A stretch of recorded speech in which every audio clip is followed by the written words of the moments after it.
Okay, so let's just start the class. तो हमने देखो लास्ट क्लास में सीखा था मोलैरिटी, मोलैलिटी एंड नॉर्मेलिटी, है ना। एक बार देखो चेक करते हैं वापस। So we have done this. ये वाला जो पोर्शन था हमारा नॉर्मेलिटी वाला, आज हमें इसे थोड़ा सा आगे कंटिन्यू करना है, ठीक है। So there was a small change in the previous class. देखो कहाँ पर था, ये जो फॉस्फोरस है ना, इसकी जगह बस सल्फर लेना है हमें, ठीक है। वैलेंसी थोड़ी सी मैंने गलती से फॉस्फोरस ले लिया, यहाँ पे सल्फर कर लेना, इतना चेंज कर लेना, ठीक है। तो यहाँ पे आ जाएगा आपका H2SO4, बस इतना सा चेंज है।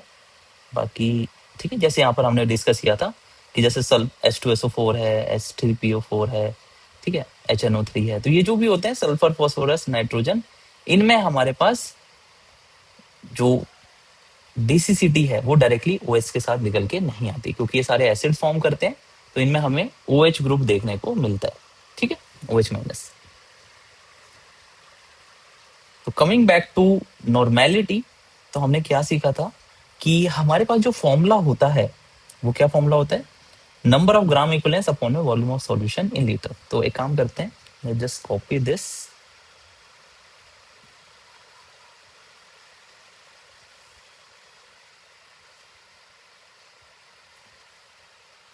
ओके। सो अगर मैं देखो यहाँ पे, आप थोड़ा सा हमें और कैलकुलेशन आगे लेके जानी है, क्योंकि हम सीख चुके थे कि एन फैक्टर जो है वो किस तरीके से आप कैलकुलेट करते हैं, है ना। तो यहाँ पे एक केस हमारा रह गया था, दैट इज सॉल्ट। तो एक बार सॉल्ट को डिस्कस कर लेते हैं, फिर उसके बाद आगे कंटिन्यू करेंगे। तो देखो बहुत बार क्या होता है, हमें इस तरीके से ना स्पीशीज होती है Cr2O7 2 माइनस गिव Cr3+, ठीक है। इस तरीके से हमें रिएक्शन दी जाती है। इसको भी हम आगे सीखेंगे कि ऐसा कब होता है, कौन सी रिएक्शंस होती हैं। तो अभी हमें इतना समझना है कि इस अगर ऐसी कोई रिएक्शन हमें दी जाएगी तो हम एन फैक्टर को कैसे कैलकुलेट करेंगे, ठीक है, एन फैक्टर। तो इसको समझने के लिए हमें यहाँ पे कॉन्सेप्ट समझना पड़ेगा ऑक्सीडेशन स्टेट का, ठीक है, ऑक्सीडेशन स्टेट। ऑक्सीडेशन स्टेट क्या होता है, basically the charge acquired by the element, ऐसे लिख लेते हैं, चार्ज ऑफ एन एटम और एलिमेंट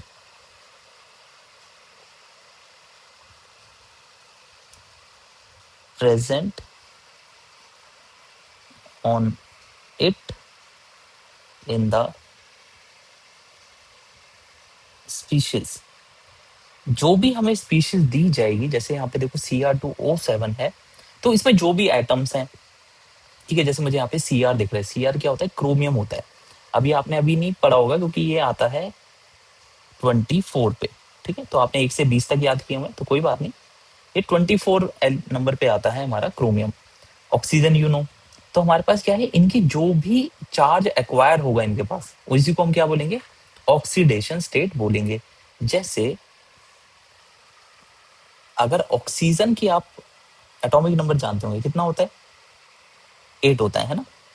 तो कैसे लिखते हैं, 2,6 लिखते हैं, है ना, ऐसे लिखते हैं। तो आपने पढ़ा होगा कि कोई भी एटम है वो अपना ऑक्टेट कंप्लीट करना चाहता है, यानी कि 8 बनाना चाहता है। तो ऑक्टेट कंप्लीट करने के लिए, क्योंकि इसके बाद 6 इलेक्ट्रॉन है वैलेंस शेल में, तो ये क्या करेगा, 2 इलेक्ट्रॉन को गेन करेगा, करेगा ना, ठीक है। तो अब जब ये 2 इलेक्ट्रॉन गेन कर लेगा तो इसके ऊपर नेगेटिव चार्ज आएगा। क्यों आएगा, क्योंकि जो इसने गेन किया है इलेक्ट्रॉन, वो खुद में नेगेटिव चार्ज होते हैं। इलेक्ट्रॉन के ऊपर कैसा चार्ज होता है, नेगेटिव चार्ज। तो नेगेटिवली चार्ज स्पीशीज है इलेक्ट्रॉन। तो ये क्योंकि 2 एक्वायर हुए हैं, इस वजह से क्या होगा, ऑक्सीजन के ऊपर 2 नेगेटिव का चार्ज आ जाएगा, ठीक है। और अब इसकी जो कॉन्फ़िगरेशन है, यानी कि जो वैलेंस शेल है, उसमें 8 इलेक्ट्रॉन हो रखे होंगे, ठीक है। 8 क्यों रखे हैं, क्योंकि 2 इलेक्ट्रॉन ऐड हो गए और उन 2 इलेक्ट्रॉन के ऐड होने से 2 नेगेटिव का चार्ज आ चुका है, ये वाला, ठीक है। तो ये जो 2 नेगेटिव है, इसी चार्ज को हम कहते हैं ऑक्सीडेशन स्टेट। तो अगर आपसे कभी भी पूछा जाए कि व्हाट इज ऑक्सीडेशन स्टेट, तो आपको बोलना है जो भी चार्ज एक्वायर हो रखा होता है एलिमेंट के द्वारा किसी भी स्पीसीज के अंदर, उसी को हम क्या कहते हैं, ऑक्सीडेशन स्टेट कहते हैं, ठीक है, ओके। तो हमारे को अब क्या ध्यान रखना है, यहाँ पे कुछ रूल्स होते हैं। तो पहला रूल तो ये कहता है कि आपके जो हाइड्रोजन, सोडियम, पोटेशियम, ठीक है, ये वाली जो भी स्पीशीज होती हैं, ये वाली सभी स्पीशीज जो होती हैं इनके ऊपर +1 का चार्ज होता है, ठीक है, रुबिडियम, सीजियम, इन सब के ऊपर +1 का चार्ज होता है, ठीक है। ये पहला रूल है। दूसरा रूल क्या कहता है, मैं थोड़ा शॉर्ट में करवा रहा हूँ, ठीक है, तो क्योंकि अब ये फुल फ्लैज हमारे सिलेबस में नहीं है तो इसे क्विकली कवर कर रहे हैं बस। चाहे तो हम इसको अवॉइड भी कर सकते थे, बट मैं अवॉइड नहीं करवाना चाहता क्योंकि ये भी एक पार्ट है, तो सीख ही लेते हैं। तो हमारे पास जो भी देखो ग्रुप 1 वाले हैं, है ना, ग्रुप 1 के हैं, हाइड्रोजन, लिथियम भी है ना, इसमें बीच में lithium, sodium, potassium, rubidium, caesium, ये सब क्या शो करते हैं, +1 शो करते हैं, तो इनकी याद करनी है। ये +1 क्या है, ऑक्सीडेशन स्टेट। अब ये समझ आ जाना चाहिए कि +1 क्यों शो करते हैं, क्योंकि ये एक इलेक्ट्रॉन लूज करते हैं, तो जैसे ही इलेक्ट्रॉन लूज करेंगे तो एटम के ऊपर पॉजिटिव चार्ज आ जाएगा, तो क्योंकि पॉजिटिव चार्ज कितना आएगा, 1 यूनिट का, तो +1 हो गया, है ना, जैसे Na+ बनता है क्योंकि वो एक इलेक्ट्रॉन लूज करता है, इसी तरीके से। दूसरा क्या होता है, अगर हमारे पास कोई स्पीशीज नेटिव स्टेट में है या एलिमेंट्री स्टेट में है, जैसे N2, O2, H2, ठीक है, इस तरीके से, तो ये जो स्पीशीज है इन सब की ऑक्सीडेशन स्टेट होती है 0 एलिमेंट्री स्टेट में। एलिमेंट्री स्टेट में, एलिमेंट्री स्टेट क्या होता है, मतलब ये कि आप क्या करें, ढूंढने निकले किसको, नाइट्रोजन को, आप ढूंढने निकले नाइट्रोजन का एटम, तो क्या आप कभी नाइट्रोजन का एटम ढूंढ पाएंगे, आंसर इज नहीं, क्योंकि एनवायरमेंट में नाइट्रोजन हमें ऐसे मिलता ही नहीं है, ठीक है। नाइट्रोजन किस फॉर्म में मिलती है, N2 की फॉर्म में मिलती है, ठीक है। सिमिलरली जैसे आप ऑक्सीजन एटम ढूंढने निकले तो आपको ऑक्सीजन एटम ही नहीं मिलेगा, आपको क्या मिलेगी, O2 गैस मिलेगी, है ना, जो हम इनहेल कर रहे हैं, जिससे हम सांस ले रहे हैं ऑक्सीजन से, तो आपको किस फॉर्म में मिल रही है, वो O2 की फॉर्म में मिल रही है। सिमिलरली हाइड्रोजन एटम को ढूंढने निकलेंगे तो एटम नहीं मिलेगा, क्या मिलेगा, मॉलिक्यूल मिलेगा, कौन सा, H2 का।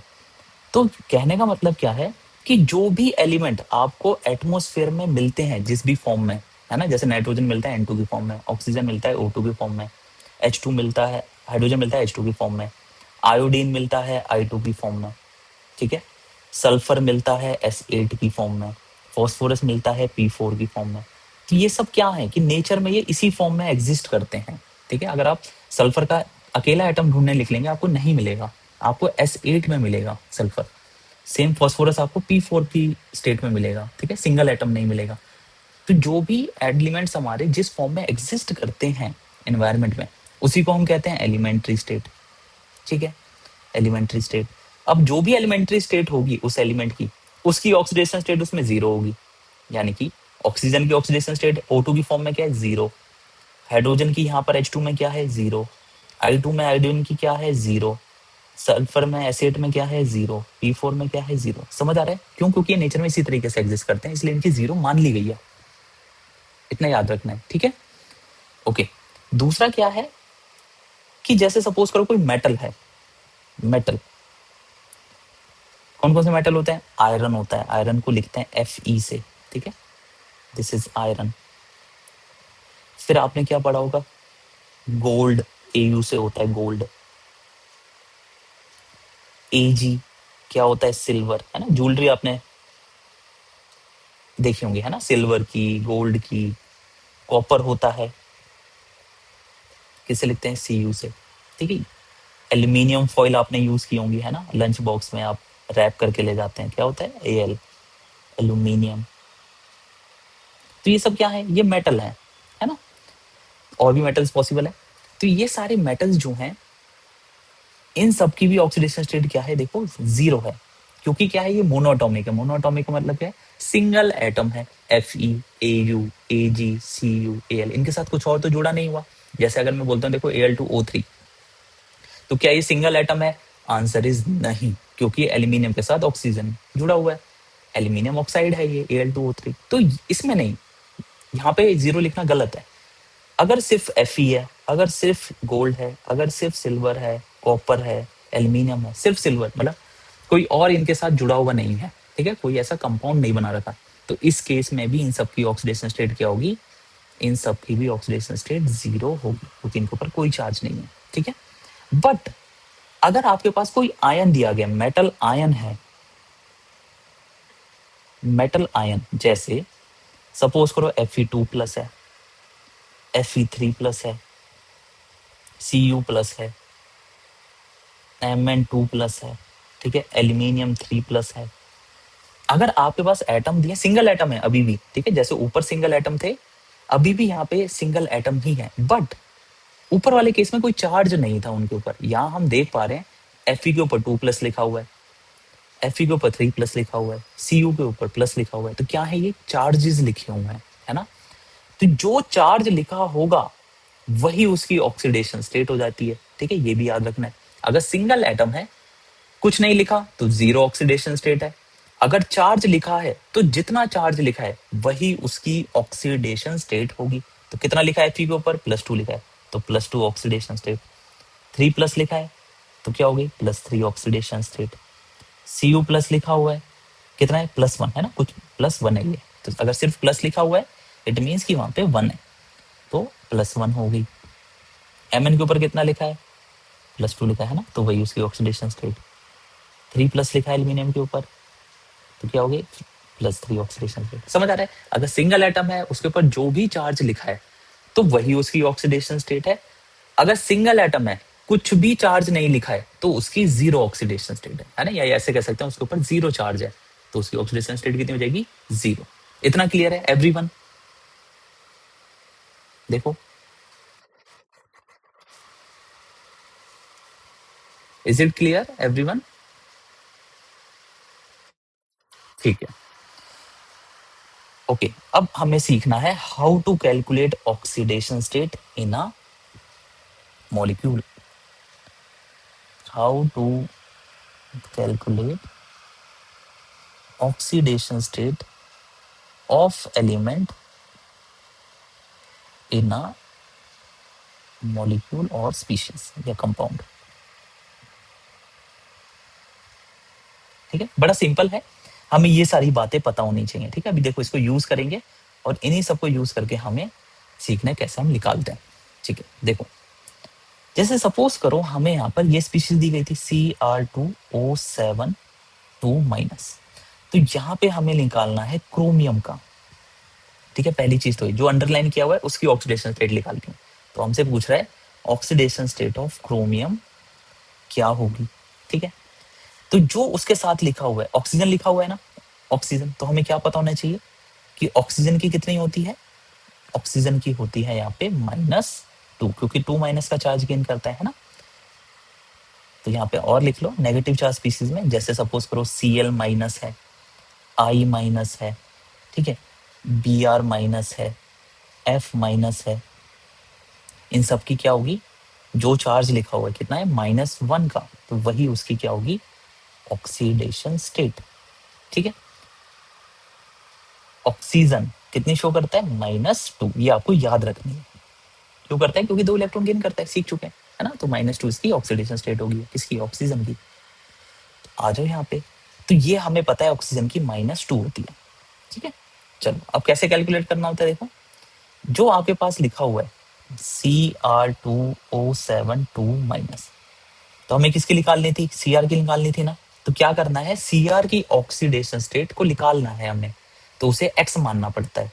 क्या लिखेंगे, let oxidation state, let oxidation state किसकी, क्रोमियम की, जिसकी निकालनी है, क्रोमियम की निकालनी है ना, Cr के ऊपर अंडरलाइन है। तो क्या करेंगे, Cr की को x ले लेंगे, ठीक है, ले लिया। क्या होगा इससे, अब हमें लिखना है, देखो इसके लिए पूरी स्पीशीज के लिए, तो कितने क्रोमियम है, आप बोलोगे क्रोमियम सर 2 है, Cr2 लिखा हुआ है, एक क्रोमियम को x मान लिया, 2 क्रोमियम स्पीशीज में, तो कितना हो गया, 2x हो गया ना, है ना। एक क्रोमियम को x माना है और यहाँ पे कितने क्रोमियम है, 2 क्रोमियम है, Cr2 है, तो 2x हो गया। फिर 7 ऑक्सीजन है, तो क्या लिखेंगे, 7 इंटू ऑक्सीजन, यानी कि ऑक्सीडेशन स्टेट ऑफ ऑक्सीजन, है ना, क्योंकि ये पूरा हम जो लाइन लिख रहे हैं ऑक्सीडेशन स्टेट्स के लिए लिख रहे हैं। तो 2x भी क्या है, ऑक्सीडेशन स्टेट, तो यहाँ पे ऑक्सीजन की भी क्या लेनी पड़ेगी, ऑक्सीडेशन स्टेट, ठीक है। तो 7 into oxidation state of oxygen, क्योंकि 7 ऑक्सीजन है, ठीक है। क्या इसके अलावा और कोई एटम है, तो आंसर है नहीं, यहाँ पर सिर्फ क्रोमियम है और ऑक्सीजन है ना, बस। तो अब डालेंगे इक्वल टू, ठीक है। अगर कोई और एटम होता तो और प्लस करके उसकी भी लिखते। अब यहाँ पे हमें क्या देखना है, इक्वल टू के राइट में आता है चार्ज, तो कितना चार्ज है इसके ऊपर, ठीक है। इस पूरी स्पीशीज के ऊपर जो चार्ज है वो 2 माइनस है। ये समझना है कि ये जो 2 माइनस लिखा था यहाँ पे, ये ऑक्सीजन के ऊपर नहीं है, ये पूरी स्पीशीज के ऊपर है, इस पूरी स्पीशीज के ऊपर Cr2O7 के ऊपर है -2। तो जो भी टोटल चार्ज होगा उसको हमें लिखना होता है इक्वल टू के राइट साइड में, यानी कि -2। समझ आया -2 क्यों ले रहे हैं, क्योंकि Cr2O7 के ऊपर 2 माइनस का चार्ज है, इसलिए इक्वल टू के राइट में चार्ज लेना है। अब इसे सॉल्व करना है, ठीक है। तो क्या आ जाएगा, देखो 2x plus 7 into oxidation state of oxygen, ये हमें पता होनी चाहिए, याद रखनी है। कितनी होती थी, ये होती है -2, ठीक है, लिख दो। तो ये हो जाएगा 7 इंटू -2 इज इक्वल टू -2, ठीक है। आगे सॉल्व करते हैं, 2x प्लस 7 इंटू -2 कितना हो गया, -14 is equal to -2। 2x is equal to +12 है ना, -14 हो जाएगा, प्लस का 14, प्लस के 14 में से -2 गया, +12। तो x की वैल्यू आ गई यहाँ पे +6, और x किसको माना था, ऑक्सीडेशन स्टेट ऑफ क्रोमियम जो निकालना था हमें। तो ये +6 जो है ये कुछ नहीं बल्कि ऑक्सीडेशन स्टेट ऑफ क्रोमियम है इन Cr2O7 2 माइनस, कितनी है, +6, ठीक है। इतना समझ आया, देखो यस और नो।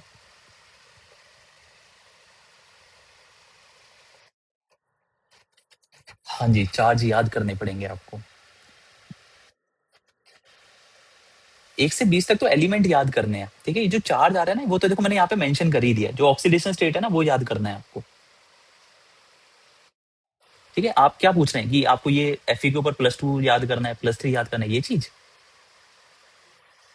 नहीं नहीं नहीं, आपको ये याद नहीं करना है, ये गिवन होते हैं। आपको बस ये समझना है, अगर Fe के ऊपर 2+ दिया गया तो मैं ऑक्सीडेशन स्टेट क्या लिखूंगा, +2, बस इतना पता होना चाहिए, ठीक है। याद क्या करना है, एक ये वाला याद करना है कि Cl पे माइनस आया तो -1 है, Fe माइनस आया, F माइनस आया तो -1 है, ऑक्सीजन की -2 होती है, ये आपको याद करना है अच्छे से। और ये वाले याद करना है कि हाइड्रोजन, लिथियम, सोडियम, पोटेशियम इनकी +1 होती है, ठीक है, ठीक है। तो अब हमें देखो क्या दिया गया था, ये दिया गया था, है ना, और ये हम निकाल चुके हैं कि यहाँ पे जो क्रोमियम है ना ये +6 में है, अभी अभी लिखा गया, ठीक है। अच्छा, यहाँ बताना यहाँ कितनी ऑक्सीडेशन स्टेट है, Cr के ऊपर प्लस, वेरी गुड, है ना। जो चार्ज लिखा है सिंगल एटम है, क्रोमियम का सिंगल एटम है, तो जो भी चार्ज लिखा है वही उसकी ऑक्सीडेशन स्टेट है, तो +3 होगी, ओके, ठीक है। अब देखो यहाँ पर कितने क्रोमियम है, आप बोलोगे सर 2, राइट साइड में कितने क्रोमियम है, आप बोलोगे 3, 1 है। तो हमें क्या करना पड़ेगा, क्रोमियम को बैलेंस करना पड़ेगा। तो मैं क्या करूं, यहाँ पे 2 लिख दूं, है ना, 2 लिख देता हूँ इस तरीके से। इतना समझ आया कि लेफ्ट में भी 2 क्रोमियम थे तो राइट में भी 2 क्रोमियम लेने हैं, क्योंकि हमें एटम्स बराबर होने चाहिए लेफ्ट और राइट में। ये हम बात करें जब एन फैक्टर निकालना चाह रहे हो, कितना एन फैक्टर आएगा। तो लेफ्ट में 2 क्रोमियम, राइट में भी 2 क्रोमियम, ठीक है। ऑक्सीजन से मतलब नहीं है, हमें मेन क्रोमियम एटम की बात करनी है जिसके लिए ऑक्सीडेशन स्टेट हम कैलकुलेट कर रहे हैं। तो क्रोमियम क्रोमियम हो चुके हैं बैलेंस। अब देखो ध्यान से, हमने ना यहाँ पे एक एक क्रोमियम को Cr को x माना था, है ना, यानी कि जो +6 आ रही है, +6 जो वैल्यू आ रही थी ये एक क्रोमियम की थी।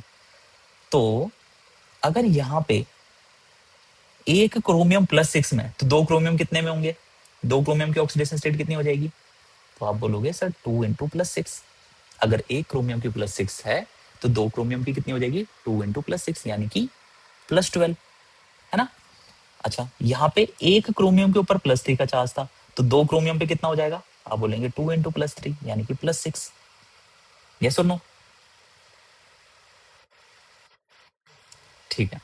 अब जैसे ही ये चार्ज आ गया, हमें बस निकालना होता है इसका डिफरेंस। लेफ्ट में क्रोमियम पे जो चार्ज है ऑक्सीडेशन स्टेट है, और राइट में जो क्रोमियम पे ऑक्सीडेशन स्टेट है, इन दोनों के बीच का डिफरेंस लेना होता है। जो भी डिफरेंस होगा वही आपका एन फैक्टर होता है, ठीक है। यानी कि 12 माइनस 6, यहाँ कितना है 12 और यहाँ कितना है 6, तो 12 माइनस 6 करेंगे कितना आ जाएगा डिफरेंस, डिफरेंस आ जाएगा आपका 6 का। तो ये जो 6 है यही होता है एन फैक्टर। तो अगर आपसे पूछा जाएगा इस रिएक्शन में कितना एन फैक्टर है, तो आपको यही करना होगा, लेफ्ट वाले में क्रोमियम के लिए ऑक्सीडेशन स्टेट निकालें, राइट वाले में क्रोमियम के लिए ऑक्सीडेशन स्टेट निकालें, कितना आएगा? जो भी डिफरेंस होगा ऑक्सीडेशन स्टेट में वही उसका एन फैक्टर होगा। तो इस वाले केस में एन फैक्टर जो आया आपका, एन फैक्टर वो आया आपका 6। ठीक है, 6, जो हमें यहाँ पे प्लेस करना है, देखो यहाँ पे इस जगह पे। ठीक है, समझ आ रहा है? इक्विवेलेंट मास जब कैलकुलेट करेंगे उस केस में। एक और कर लेते हैं, उससे और क्लियर हो जाएगा। तो एक एग्जांपल तो ये वाला था, दूसरा एग्जांपल लेट से MnO4 माइनस, इससे जा रहा है Mn2 प्लस में। ठीक है, चलो इसके लिए कैलकुलेट करते हैं। तो मुझे दिख रहा है यहाँ पे Mn है, तो देखो जो चार्ज लिखा है वही उसकी ऑक्सीडेशन स्टेट हो जाएगी, यानी कि +2। इधर तो +2 है, सिंपल सिंपल। इधर निकालना पड़ेगा क्योंकि डायरेक्टली नहीं दिया हुआ है, ऑक्सीजन जुड़ा हुआ है। तो क्या करेंगे, जिसकी निकालनी है उसको x मान लो। अब एक Mn है तो क्या लिखूंगा, एक Mn को x मान लिया, प्लस 4 इंटू ऑक्सीजन। तो 4 इंटू ऑक्सीजन की ऑक्सीडेशन स्टेट कितनी होती थी, याद रखनी है, -2 होती है ना, ऑक्सीजन की -2 होती है। तो लिख दो यहाँ पे 4, 4 ऑक्सीजन थे और एक ऑक्सीजन की -2 है, तो 4 इंटू -2 हो गया। और कोई एटम नहीं है, इक्वल टू का साइन डालो। कितना चार्ज है इस पूरे MnO4 के ऊपर, -1 का चार्ज है ना, कुछ नहीं लिखा होता तो 1 होता है, तो -1 का चार्ज है। तो ये कितना हो गया, -1। तो हम कैलकुलेट करेंगे यहाँ से कितनी वैल्यू आएगी, you will get x -8 is equal to -1, x is equal to +7। Correct. तो यहाँ पे आपकी वैल्यू आ गई +7। तो कौन बताएगा कितना एन फैक्टर आएगा यहाँ पे, एन फैक्टर बताओ।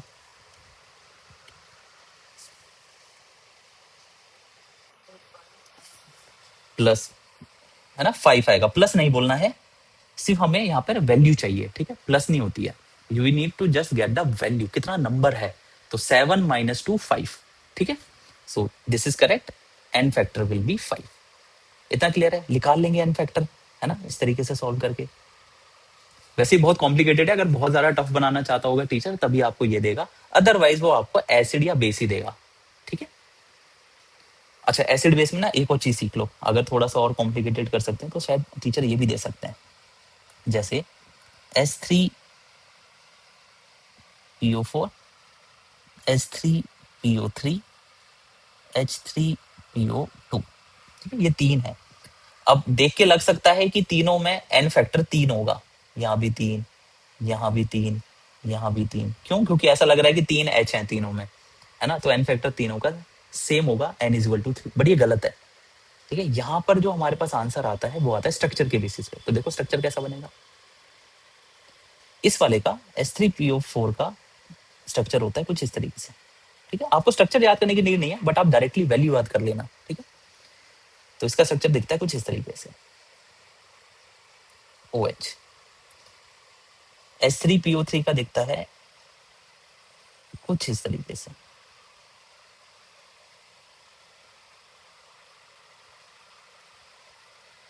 यहाँ पे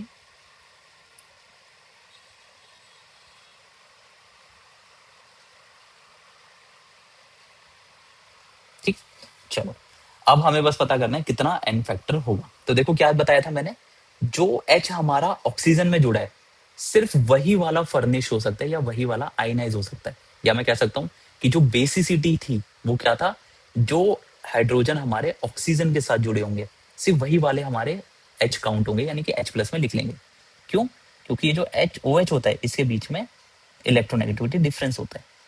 तो आप ऐसा कह सकते हैं कि यही वाला H टूट सकता है, बस यहाँ से ऑक्सीजन और हाइड्रोजन वाला बॉन्ड टूट सकता है।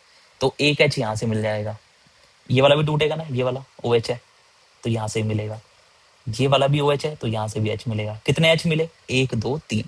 तो H3PO4 के केस में, इस वाले केस में आपकी जो एन फैक्टर है वो 3 आता है। ठीक है, ये याद करना है आपको, H3PO4 के केस में n इज इक्वल टू 3 है। स्ट्रक्चर याद मत करना है ना। अच्छा इस वाले केस में देखो, क्या यहाँ पे ये जो ये वाला H है, क्या ये ऑक्सीजन से जुड़ा हुआ है, नहीं, तो ये वाला H+ नहीं टूटेगा। ठीक है, H+ की तरह ये नहीं टूटेगा, तो इसको काउंट नहीं करना। ठीक है, इसको काउंट नहीं करना। ये वाला जो OH है, इसमें देखो ऑक्सीजन के साथ जुड़ा हुआ है तो ये टूट जाएगा, ये H मिलेगा यहाँ से H+। ये वाला टूट जाएगा, यहाँ से मिलेगा आपको H+। क्यों? क्योंकि ऑक्सीजन के साथ जुड़ा हुआ है। तो जो भी H ऑक्सीजन के साथ है सिर्फ वही H+ में कन्वर्ट हो सकते हैं। ठीक है, तो कितने H मिल गए हमको? 2H। तो यहाँ से जो N फैक्टर है वो कितना हो जाएगा? 2 हो जाएगा। ठीक है, इस वाले केस में। किस वाले केस में? H3PO3 के केस में। नेक्स्ट वाले में आओ। क्या ये पीएच वाला बॉन्ड टूटेगा? नहीं टूटेगा। क्या ये वाला पीएच बॉन्ड टूटेगा? नहीं टूटेगा। कौन सा टूटेगा? सिर्फ OH वाला, ये। यहां से आपको एक H मिल जाएगा। तो N फैक्टर कितना आया? तो 2H तो निकलेंगे ही नहीं, एक ही H निकलेगा। तो N फैक्टर यहाँ पे आ गया 1। ठीक है, तो सिंपली आपको क्या याद रखनी है? आपको ये याद रखना है H3PO4, H3PO3, H3PO2। N factor याद करना है आपको। पहले वाले केस में 3 है, दूसरे वाले में 2 और तीसरे वाले में 1। ठीक है, ये चीज आपको याद करनी है अच्छे से। ठीक, अगर आपको दिया जाएगा तो आपको ये यूज करना पड़ेगा। This is important. ओके, क्योंकि टीचर्स को पता है कि बच्चों को स्ट्रक्चर याद नहीं होगा, तो बच्चे यही गड़बड़ करेंगे। H3 देखेंगे, आपको देखो इन ये तो देगा नहीं। समझ आ रहा है क्यों नहीं देगा?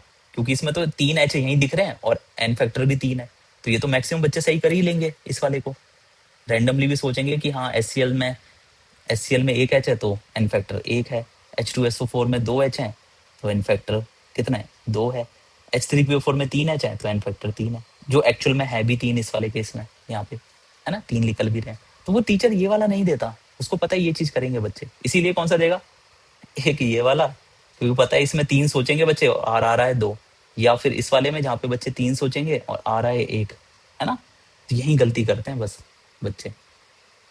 ठीक है, तो ये हम सीख चुके हैं तो इसलिए हम गलती नहीं करेंगे, हम इस चीज को अवॉइड करेंगे। हम डायरेक्टली अच्छे से इसको याद करेंगे। ठीक है, इन वैल्यूज को। Clear? Is it clear to everyone?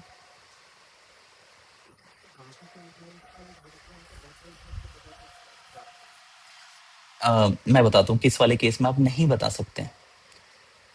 जो हमारे पास, कहा गया, इस वाले में जो हमारे पास पी ब्लॉक में ये होते हैं ना, नाइट्रोजन, फॉस्फोरस, सल्फर, इनके जो भी एसिड आएंगे उनमें आप डायरेक्टली देख के नहीं बता सकते। जैसे HNO3 में तो एक ही H है, तो डेफिनेटली यहाँ से तो हमें एक H+ मिलेगा, तो N फैक्टर यहाँ पे 1 है। लेकिन अगर और कॉम्प्लिकेटेड आए, सल्फर के बहुत सारे पॉसिबल होते हैं, ठीक है, तो उन केस में आप डायरेक्टली H देख के नहीं बता सकते हैं। You need to know the structure of that compound. ठीक है, जो भी एसिड होगा उन सबके स्ट्रक्चर आपको याद होने चाहिए। ठीक है, जैसे H2SO4 था, कहा गया H2SO4 इस तरीके से दिखता है।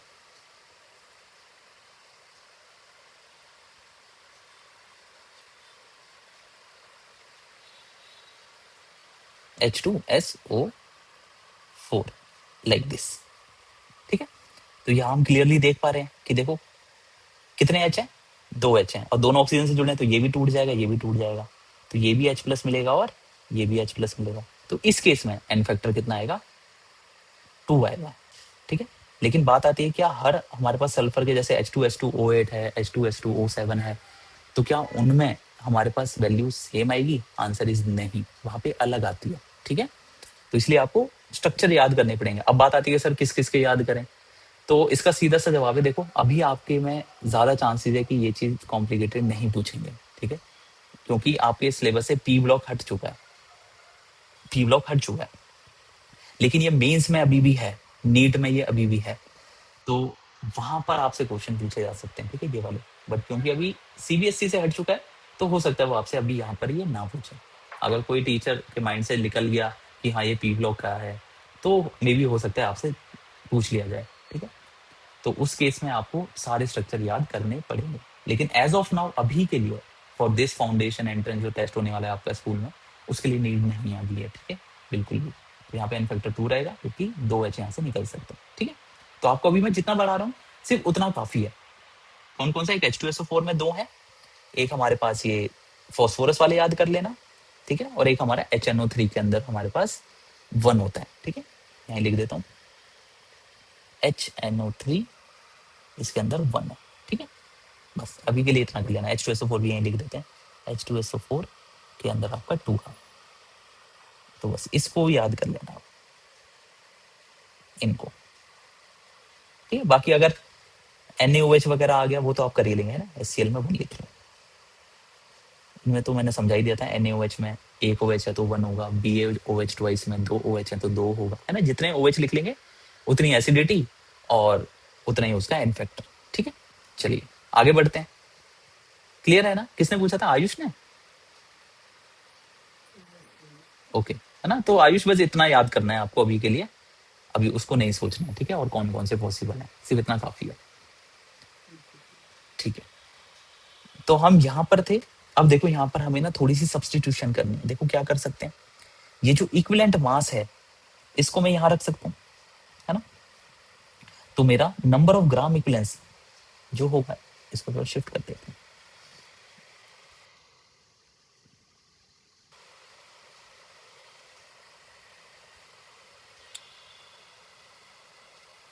ठीक है। तो देखो इक्विवेलेंट मास की जगह में ये फॉर्मूला लिखना चाहता हूँ, molar mass upon N factor.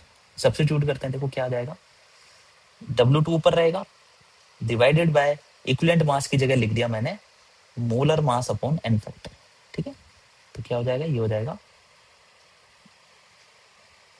Molar mass, ऊपर चला जाएगा एन फैक्टर, है ना, इस तरीके से न्यूमरेटर में, ओके। अब हमें देखो एक ग्राम इक्विवेलेंस मिल चुके हैं, नंबर ऑफ ग्राम इक्विवेलेंस आपके मिल चुके हैं कितने, W2 upon molar mass into N factor. इस पूरे को यहाँ रख दो, ठीक है, ऊपर।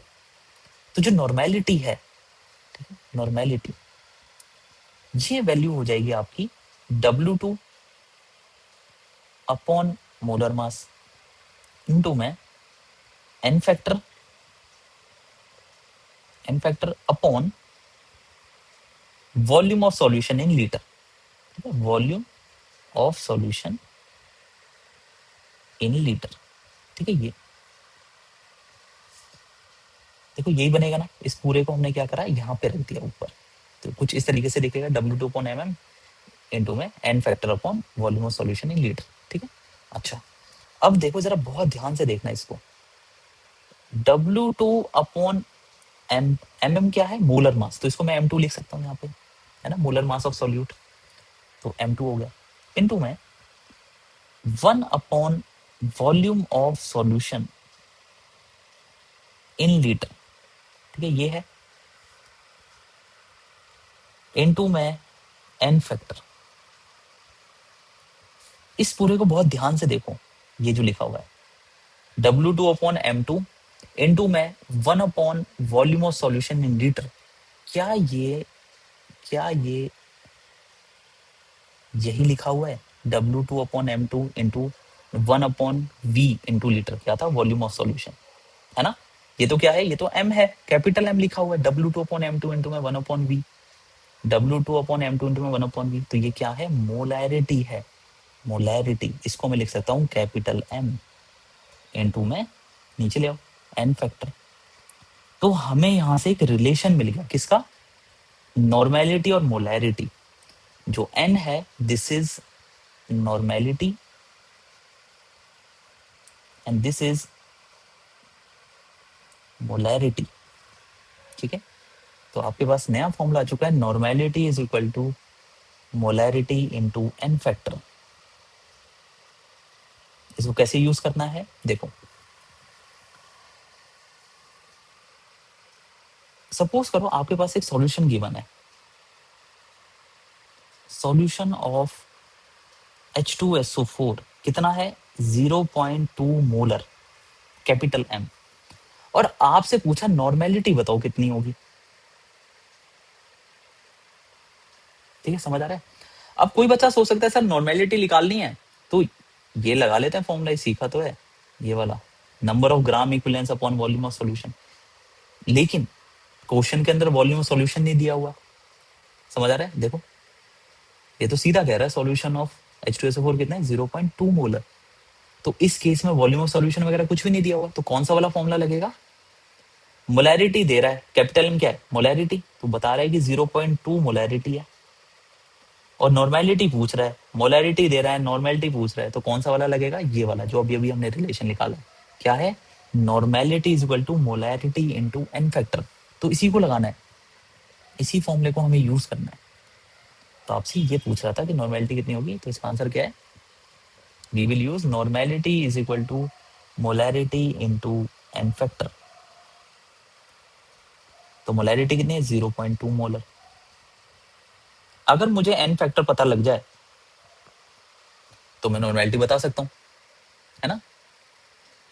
कितना एन फैक्टर होता है? क्या दिया गया? H2SO4।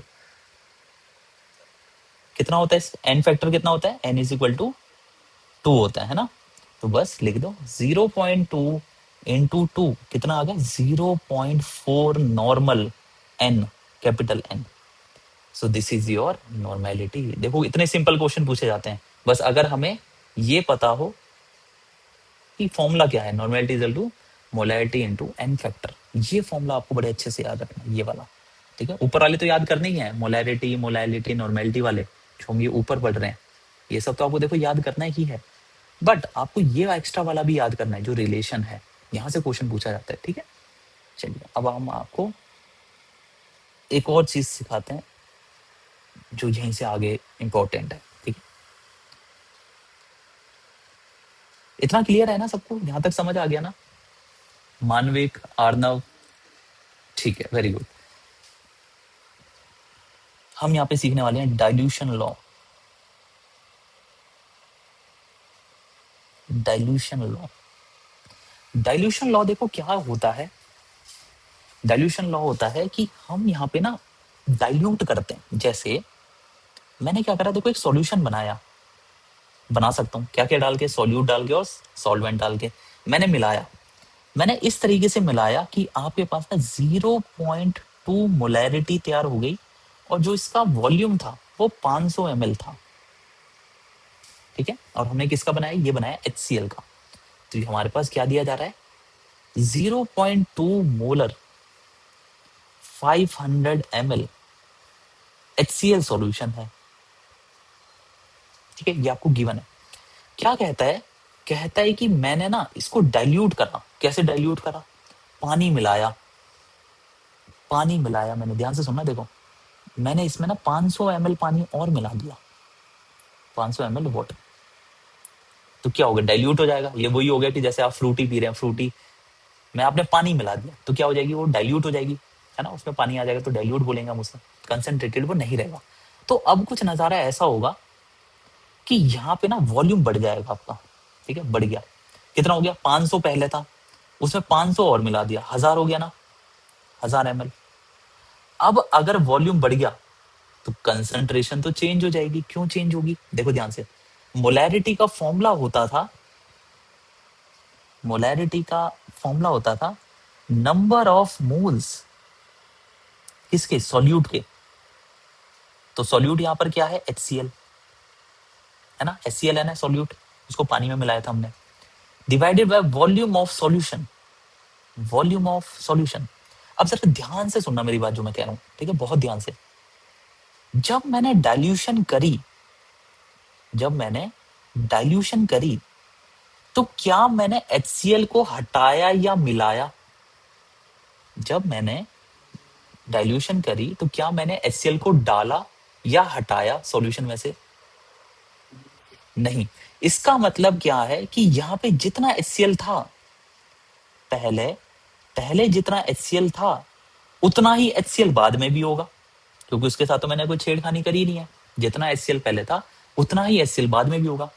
इसका मतलब अगर मैं यहाँ पे मास निकालता, यानी कि W2 अपॉन M2 करता, तो यहाँ से कुछ वैल्यू आती नंबर ऑफ मोल्स की। तो ये वैल्यू, कुछ वैल्यू जो फिक्स होती है N2 की, सेम ही वैल्यू यहाँ पे आती, क्योंकि मास तो मैंने छेड़ा ही नहीं।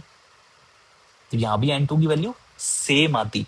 समझ आ रहा है? Number of moles of HCl will be same, क्योंकि ना तो देखो बदलता कब मोल्स, ये होते हैं आपके मोल्स N2। ये कब बदल सकते थे? या तो M2 चेंज कर देता मैं, या W2 चेंज कर देता। अब देखो मोलर मास तो चेंज हो ही नहीं सकता। मोलर मास क्या होता है? HCl का मास, यानी कि 1 + 35.5। मोलर मास तो ऐसे ही कैलकुलेट करते हैं, हाइड्रोजन का एटॉमिक मास और क्लोरीन का एटॉमिक मास। तो ये तो फिक्स है, इसको तो मैं छेड़ ही नहीं सकता। मैं इसको छेड़ सकता हूँ, मास को, कि मैं 50 ग्राम मिला रहा हूँ, 100 ग्राम मिला रहा हूँ, 150 ग्राम मिला रहा हूँ, वही होता था W2। तो ये डिपेंड करता है कि W2 को मैं छेड़ देता। तो मैं ये कह रहा हूँ कि W2 मैंने जितना भी मिलाया, इसमें कुछ भी हो सकता है, लेट से मैं मान लेता हूँ कि मैंने X ग्राम मिलाया HCl, लेकिन बात यह है कि डाइल्यूशन करते टाइम मैंने X ग्राम को तो छेड़ा ही नहीं। पहले भी अगर X ग्राम HCl था तो बाद में भी X ग्राम ही रहेगा, तो यानी कि W2 चेंज ही नहीं होएगा। अगर ये पहले X था तो बाद में भी X ही रहेगा। इतना समझ आ रहा है? तो ना तो मैंने W2 चेंज करा, ना मैं M2 को चेंज कर सकता। तो अगर W2 सेम है, M2 सेम है, तो क्या मेरा N2 भी सेम होगा? यानी कि नंबर ऑफ मोल्स सेम होंगे, number of moles remain same. इतना समझ आया?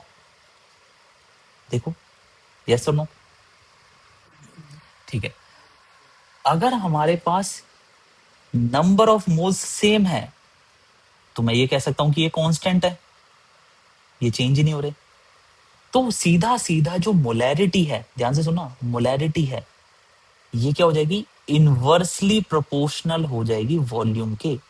यानी कि ये डिपेंड ही नहीं करेगी, ये कांस्टेंट हो गया ऊपर वाला न्यूमरेटर में। ठीक है, ऊपर वाला कांस्टेंट हो गया। मतलब देखो, ध्यान से समझना, मैं इसे और इजी तरीके से समझाता हूँ, ये तो समझ चुके हो, और बेटर समझाता हूँ। सपोज करो हमारे पास ना ऐसे वैल्यू है 1/5 और 2/3। ठीक है, ये मोलैरिटी की वैल्यू है, ये भी मोलैरिटी की वैल्यू है। तो मैं क्या समझूंगा कि यहाँ पे नंबर ऑफ मोल्स 1 है, यहाँ पे नंबर ऑफ मोल्स 2 है, वॉल्यूम ऑफ सॉल्यूशन 5 है, वॉल्यूम ऑफ सॉल्यूशन 3 है। ठीक है, ओके, इतना समझ आ गया। अगर मैं ये कह दूं कि न्यूमरेटर चेंज ही नहीं हो रहा है, यानी कि ऊपर वैल्यू 1 है, तो जो ओवरऑल वैल्यू है मोलैरिटी की, वो कम होगी या ज्यादा होगी, ये किस पे डिपेंड करेगी? 5 पे और 3 पे। इतना समझ आता है? या ऐसे कह सकते हो कि ये जो फ्रैक्शन की वैल्यू है, फ्रैक्शन की वैल्यू है, क्योंकि न्यूमरेटर सेम है, ऊपर 1 है, लेफ्ट में भी राइट में भी, तो किस पे डिपेंड करेगी? डिनोमिनेटर पे। किस तरीके से डिपेंड करेगी? देखो, विच इज हायर वैल्यू, 1/3 और 1/5? Which is higher value? 1/3 is the higher value. मतलब जिसका डिनोमिनेटर कम है उसकी ओवरऑल फ्रैक्शन की वैल्यू ज्यादा है, यानी कि मोलैरिटी की वैल्यू ज्यादा है। समझ आया?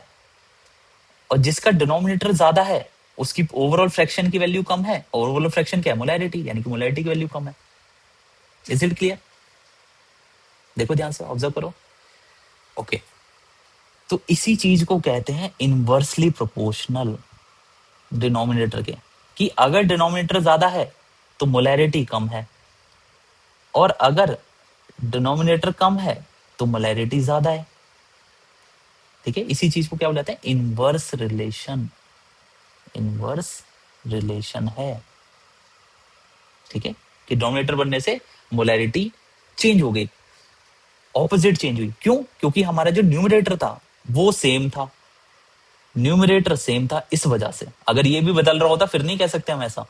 ठीक है, समझ आ रहा है? अगर न्यूमरेटर भी चेंज होता तो फिर हम ऐसा नहीं कह सकते। ये कब यूज करते हैं? जब हमारे पास न्यूमरेटर सेम है, तो फिर हमारी जो वैल्यू है वो सिंपली डिनोमिनेटर पे डिपेंड करेगी। कैसे करेगी? इनवर्सली करेगी। डिनोमिनेटर बड़ा होगा तो मोलैरिटी कम, डिनोमिनेटर छोटा होगा मोलैरिटी ज्यादा। ठीक है, इतना समझ गए? अब यहाँ पे आओ, अब ये चीज यहाँ यूज करनी है। अगर मेरा न्यूमरेटर, ये न्यूमरेटर है ना, ये मेरा कांस्टेंट है, तो क्या मेरा जो मोलैरिटी है वो वॉल्यूम के इनवर्सली प्रोपोर्शनल होगी, इनवर्स रिलेशन को फॉलो करेगी। मतलब कि अगर वॉल्यूम बढ़ाऊंगा, डिनोमिनेटर बढ़ाऊंगा, तो मोलैरिटी कम हो जाएगी। समझ आ रहा है? और यही, अगर मैं वॉल्यूम घटाऊंगा तो मेरी मोलैरिटी बढ़ जाएगी। Is it clear? इस चीज को देखो, और इस वाली चीज को देखो, 1/5 और 1/3 को। क्लियर है सबको? Manvik, Arnav, Ayush, is it clear? ठीक है, बाकी भी बताओ। ठीक है, अब देखो, ध्यान से समझना। देखो, ये V क्या था? ये V था volume of solution. Volume of solution था ना, इसको ये लिख देते हैं, वॉल्यूम ऑफ सॉल्यूशन। और ये M क्या था? ये था मोलैरिटी। Is it clear? तो हम ये समझे कि अगर मैं किसी भी तरीके से वॉल्यूम ऑफ सॉल्यूशन को बढ़ा दूं तो मेरी मोलैरिटी घट जाएगी, और अगर मैं किसी भी तरीके से वॉल्यूम ऑफ सॉल्यूशन को कम कर दूं तो मेरी मोलैरिटी बढ़ जाएगी। इतना क्लियर हो गया? इनवर्स रिलेशन है। अब जरा इस पे आ जाओ वापस। मैंने जब मैंने पानी डाला तो मेरा वॉल्यूम ऑफ सॉल्यूशन तो बढ़ गया, है ना? पहले कितना सॉल्यूशन था? 500 ml। पानी मिलाने के बाद वॉल्यूम बढ़ गया, कितना हो गया? 1000 ml। तो वॉल्यूम तो मेरा बढ़ गया, वॉल्यूम तो मेरा बढ़ गया। तो मोलैरिटी का क्या होगा? मोलैरिटी का क्या होगा? कम हो जाएगी। बस ये इतना सब सीखना है पड़ा इसी चीज को समझने के लिए। इसका मतलब राइट वाले केस में मोलैरिटी आपकी 0.2 से तो कम ही आने वाली है। समझ आया? जब आपने डाइल्यूशन करा तो आपने वॉल्यूम बढ़ा दिया, वॉल्यूम के बढ़ाने से मोलैरिटी घटेगी। अब अगर पहले 0.2 थी तो पानी मिलाने के बाद मोलैरिटी घट जाएगी। और यही हम कहते हैं कि आपने जब डाइल्यूशन करी तो मोलैरिटी क्या है? कंसंट्रेशन। तो कंसंट्रेशन घट जाती है। ठीक है, पानी मिलाने से आपकी कंसंट्रेशन घट जाती है। क्यों घट जाती है? क्योंकि मोलैरिटी घट जा रही है, और मोलैरिटी क्या है? कंसंट्रेशन। तो अगर पानी बढ़ाने से मोलैरिटी घटी तो यानी कि कंसंट्रेशन घट गई। ठीक है, इन शॉर्ट। अब बात ये आती है, चलो ठीक है सर, ये भी समझ गए कि कंसंट्रेशन घट जाएगी, सिंपल सी बात है, पानी मिला रहे हैं, डाइल्यूट हो रहा है तो कंसंट्रेशन कम होने वाली है। Very nice. बट ये मोलैरिटी आएगी कितनी? मुझे ये बताओ ना। 0.2 मोलर अगर पहले थी तो पानी अगर मान लो मैं 1.5 लीटर मिला दूं, 2 लीटर मिला दूं, तो हर बार अलग आएगी ना मोलैरिटी। तो कैसे निकालेंगे हर बार मोलैरिटी चेंज जो होगी? तो उसके लिए हमें क्या याद करना होता है? देखो, ध्यान से सुनना। एक चीज तो हमने पकड़ ली थी, number of moles of NaCl change ही नहीं हो रहे। Number of moles of NaCl change ही नहीं हो रहे। मतलब कि अगर मैं ऐसे लिखना चाहूं, देखो, number of moles of NaCl, NaCl कह रहा हूं, HCl है, सॉरी, है ना, NaCl बोल दिया, HCl, ये डाइल्यूशन बिफोर डाइल्यूशन बराबर है number of moles of HCl after dilution के, है ना? मैंने कोई छेड़ा थोड़ी HCl को। मैंने पहले भी HCl जितना था उसके जितने मोल्स थे, बाद में भी HCl के उतने मोल्स थे। मैं तो पानी मिला रहा हूँ बस, है ना, पानी ऐड कर रहा हूँ। तो जरा ध्यान से सुनना, देखो इस फॉर्मूले पे आना जरा, M वाले पे। M is equal to number of moles, ऐसे लिख सकता हूँ ना, M is equal to number of moles N2 से लिखते हैं। टू क्यों लिखते हैं? टू लिखते हैं सॉल्यूट के लिए, याद आ रहा है? टू लिखते थे सॉल्यूट के लिए, तो नंबर ऑफ मोल्स को लिखते हैं N से, और टू लिखते हैं सॉल्यूट, तो number of moles of solute हो गया, डिवाइडेड बाय वॉल्यूम। तो हमारे पास ये फॉर्मूला आ गया। ठीक है, molarity is equal to number of moles divided by volume. तो यहां से अगर मैं नंबर ऑफ मोल्स निकालना चाहता हूं तो क्या मैं N2 को M इंटू वी लिख सकता हूं? यस और नो? क्या मैं N2 को M इंटू वी लिख सकता हूँ? मल्टीप्लाई कर दूंगा इधर, क्रॉस मल्टीप्लीकेशन, है ना, पढ़ा होगा। यस और नो? ठीक है, तो हमारे पास देखो N2 जो है ये, अब ये तो कांस्टेंट है, N2 तो मेरा कांस्टेंट है, यानी कि मोलैरिटी इनटू वॉल्यूम, ये वैल्यू हमेशा कांस्टेंट रहेगी। अगर मेरा N2 कांस्टेंट है तो इसका मतलब M इंटू वी कांस्टेंट है हमेशा, है ना? कब कब? डाइल्यूशन के पहले और डाइल्यूशन के बाद में, यानी कि यहाँ जो N2 की वैल्यू है वही बाद में भी N2 की वैल्यू है। और N2 को मैं क्या लिख सकता हूं? मैं लिख सकता हूं M into V, M into V. तो N2 की जगह लिख दिया यहाँ पे भी M इंटू वी, यहाँ पे लिख दिया M इंटू वी। ठीक है, ध्यान से सुनना। अब क्योंकि बिफोर और आफ्टर डाइल्यूशन है तो देखो इनिशियल का साइन लगा लेते हैं, यानी कि मोलैरिटी इनिशियल अलग थी, वॉल्यूम अलग था। मोलैरिटी फाइनल की अलग है, वॉल्यूम अलग है, लेकिन जो प्रोडक्ट है मोलैरिटी इंटू वॉल्यूम का वो सेम है, क्योंकि वो N2 आता है, M इंटू वी करने पे N2 आता है, और वो वैल्यू हमेशा सेम है। तो यानी कि हो सकता है M की वैल्यू अलग हो, V की वैल्यू अलग हो, लेकिन आप जब उसको मल्टीप्लाई करें तो जो वैल्यू आ रही है वो सेम है ना? जैसे जैसे ध्यान से सुनना, मैं चाहे 2 इंटू 5 करूं, या 5 into 2 करूं? समझ रहे हो? ओवरऑल वैल्यू क्या है? लेफ्ट में भी 10 है और राइट में भी 10 है। समझ आया? तो हो सकता है एम की वैल्यू 2 हो, वी की वैल्यू 5 हो, एम एफ की वैल्यू 5 हो और वी की वैल्यू 2 हो। बट भले ही M I, V I, M F, V F हर कोई अलग अलग है, लेकिन इनका जो प्रोडक्ट है एम इंटू वी का, ये सेम आ रहा है। तो पॉसिबल तो है। यस और नो? ठीक है, तो फिर हम क्या करेंगे, अब हमको देखो सब कुछ पता है, इधर आओ। पहले मिलाने से पहले, डाइल्यूशन करने से पहले मोलैरिटी कितनी थी? 0.2। एम आई की वैल्यू ये रही। वॉल्यूम ऑफ सॉल्यूशन कितना था? 500 ml, तो वी आई हो गया। फिर हमने डाइल्यूशन करी, वॉल्यूम को बढ़ा के कर दिया 1000, वी एफ हो गया फाइनल वॉल्यूम। मोलैरिटी पता नहीं, एम एफ लिख दो, फाइनल मोलैरिटी है ना। तो वैल्यू डाल देते हैं। हमें M I, V I, M F, V F ये पता है, ठीक है। एम एफ नहीं पता, उसको एक्स ले लेते हैं। तो हमने क्या करा, मोलैरिटी की वैल्यू डाली 0.2 मोलर। वॉल्यूम था पहले 500 ml, ठीक है। फिर यहाँ पे फाइनल मोलैरिटी नहीं पता, ये तो निकालनी थी कितना मोलैरिटी हो जाएगी। लेकिन हमें ये पता है पानी मिलाने के बाद 1000 ml कर दिया था मैंने, 500 पहले था, 500 ml और मिला दिया था पानी, तो 1000 ml का सॉल्यूशन हो गया ना। बस सॉल्व करो, एक्स की वैल्यू निकालनी थी, कितना आ जाएगा 0.2 into 500 ml divided by 1000 ml, ठीक है। 500 से कितना करेगा 2 पे, 2 से चले गया 1 पे, तो कितना आ गया 0.1 मोलर। समझ आया? तो अगर हमने डबल कर दिया पानी, यहाँ जो पानी डबल करा तो मोलैरिटी कितनी होगी? हाफ हो गई। समझ आ रहा है? मोलैरिटी कितनी होगी? हाफ हो गई। Is it clear? देखो, समझो इस चीज को।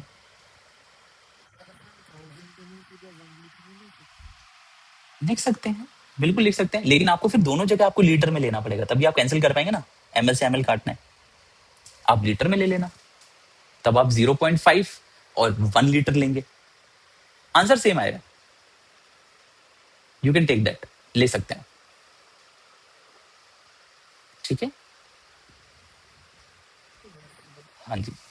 तो ये होता है हमारा डाइल्यूशन लॉ। कौन सा वाला? ये वाला देखो, डाइल्यूशन लॉ होता है हमारा, यहां लिख लेते हैं कि नंबर ऑफ मोल्स हमारे चेंज नहीं होते ड्यूरिंग डाइल्यूशन। तो क्या वैल्यू आती है हमारी? हमारी आती है M1V1, ठीक है, इनिशियल को 1 से भी दिखाते हैं, M2V2, ये हमारा होता है डाइल्यूशन लॉ, ठीक है। क्या क्या होता है देखो इसमें, जो M1 है ये होता है हमारा molarity of solution before dilution, before dilution. V1 होता है volume of solution before dilution, ठीक है, बिफोर डाइल्यूशन। आप इसे लीटर में ले लें चाहे एमएल में ले लें, कोई फर्क नहीं पड़ता, बस ध्यान रखना कि यूनिट आपकी सेम रहे, ठीक है। ऐसा नहीं करना है कि आपने वी इनिशियल यानी V1 को तो आपने एमएल में ले लिया, VF को आपने लीटर में ले लिया और आप काटने लग रहे हैं वहां पे, है ना, तो फिर गलती हो जाएगी। आपकी यूनिट्स काटनी है, आपको एमएल को एमएल से काटना है, तो इसलिए वॉल्यूम की यूनिट सेम रखनी पड़ेंगी, ठीक है। तो जो भी दियो आप सेम रख लेना, बजाय लीटर में रख लो या फिर आप एमएल में रख लो, इट्स अप टू यू, ठीक है। आंसर सेम आता है इसलिए चेंज नहीं होता। M2 हो जाएगा हमारा, इसको दोबारा लिख लेते हैं ना, V2।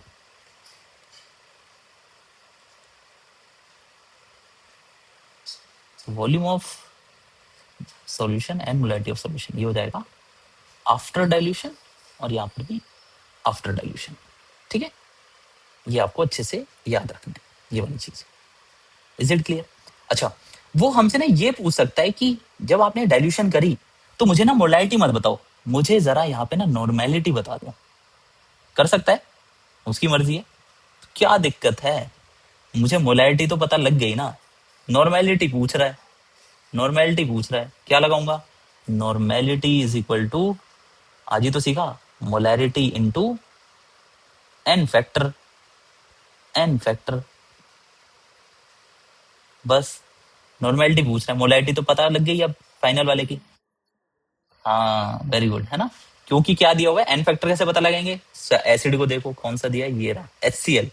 HCl में तो एक ही H है, तो एन फैक्टर हो गया 1 1, यानी कि जो मोलैरिटी वही हमारी नॉर्मेलिटी, ठीक है, वही हमारी नॉर्मेलिटी। क्लियर है? तो ऐसा हो सकता है क्या सर कि मोलैरिटी और नॉर्मेलिटी सेम हो? Answer is yes. अगर जिस भी केस में एन की वैल्यू 1 होगी, उस केस में, जहां पर भी एन की वैल्यू 1 होगी, उस केस में मोलैरिटी बराबर होती है नॉर्मेलिटी के। ठीक है, तो अगर कभी आपको ऐसे दे दे, ध्यान से सुनना, 0.1 नॉर्मल HCl, अरे तो ये कुछ नहीं है, ये 0.1 मोलर HCl ही है। कंफ्यूज कर रहा है, HCl का एन फैक्टर 1 ही तो है, तो अगर एन फैक्टर 1 है तो 0.1 नॉर्मल 0.1 मोलर के बराबर है। मैं चेंज करके लिख सकता हूं। समझ आया? You can use this. बहुत बार ऐसे कर घुमाने की कोशिश करता है टीचर, ये बुक वाले जो भी हो, लेकिन हमें समझना है कि जब एन फैक्टर 1 है तो जो नॉर्मेलिटी है वही मोलैरिटी के बराबर होती है। तो 0.1 नॉर्मल लिखाओ, 0.1 मोलर के बराबर है। 0.5 नॉर्मल लिखाओ, 0.5 मोलैरिटी के बराबर है ना? Is it clear?